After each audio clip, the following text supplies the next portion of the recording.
اللہ تعالیٰ نے زمین و آسمان ہر چیز کو پیدا کیا ہے، چاہے وہ انسان ہو یا حیوان یا پرندے ہو یا جن وغیرہ، سب کو اللہ تعالیٰ نے ہی پیدا کیا ہے، اور اس کے ساتھ ساتھ ہر چیز کو سننے اور دیکھنے اور بولنے کی صلاحیت بخشی ہے،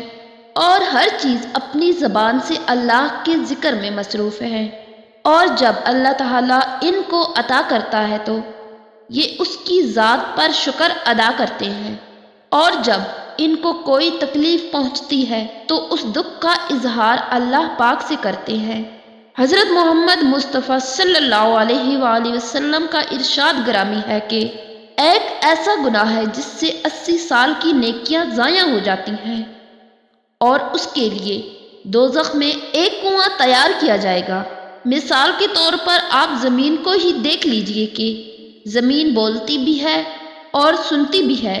اور خوشی اور غمی کو محسوس بھی کرتی ہے، اور اس کا اظہار بھی کرتی ہے۔ نبی اکرم صلی اللہ علیہ وآلہ وسلم نے فرمایا، دو ایسے موقع آتے ہیں جس پر زمین روتی ہے۔ پہلی بار زمین تب روتی ہے جب کسی کا بلا وجہ یعنی کسی بے قصور کا خون بہایا جاتا ہے، تو جیسے ہی مقتول کا قطرہ زمین پر گرتا ہے تو زمین اپنے پروردگار کو پکار کر کہتی ہے کہ یا اللہ مجھے اجازت دے تاکہ میں قاتل کو ابھی نگل جاؤں، تو پروردگار فرماتا ہے صبر کر، یہ تیری ہی اندر آئے گا۔ دوسری بار زمین تب روتی ہے جب زانی زنا کرنے کے بعد غسل کرتا ہے تو پانی کا پہلا قطرہ جب زمین پر گرتا ہے تو